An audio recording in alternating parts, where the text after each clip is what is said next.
think probably the biggest thing that I was really impressed with reading the scripts and being able to read them at my pace. I'm a slow reader, but I was able to absorb everything. The way that your dad would take had a compact approach to what every character felt, how the environment imposed on them.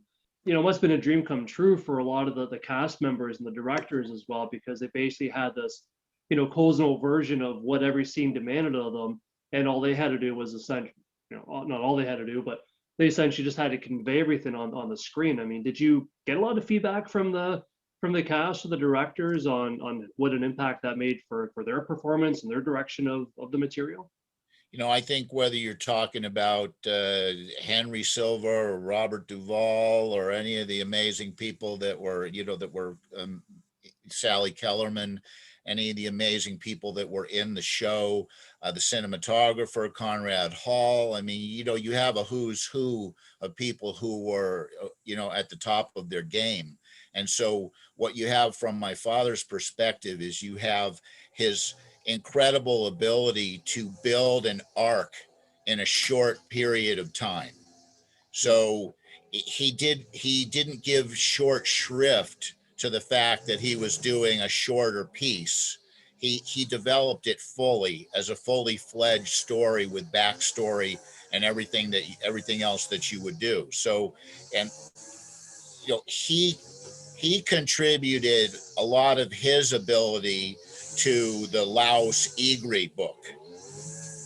It's called Dramatic Writing. So for those of our viewers who are out there, excuse me, there might be some background noise. Okay.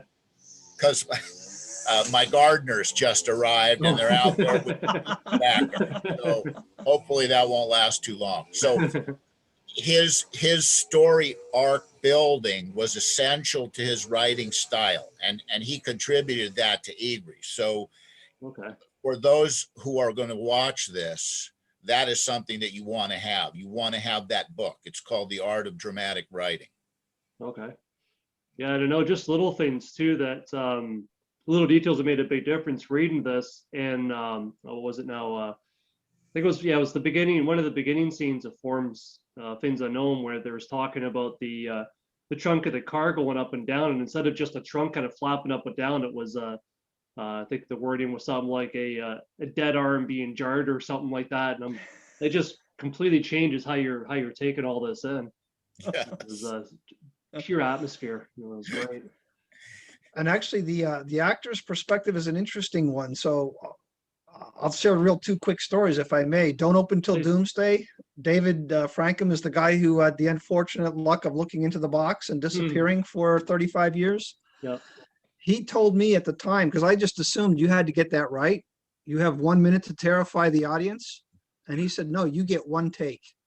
And that's all there is, because there was no time for a second take because of the time constraints. They had 52 minutes of film to get done in 6 working days. And that, first of all, astounded me, because I just assumed they would do it until they get it right. But no, you do it one time. You only get to film it one time. And Michael Forrest, who appeared in It Crawled Out of the Woodwork, said the director kept saying, or they would have rehearsals, practices beforehand. You've got to give me more.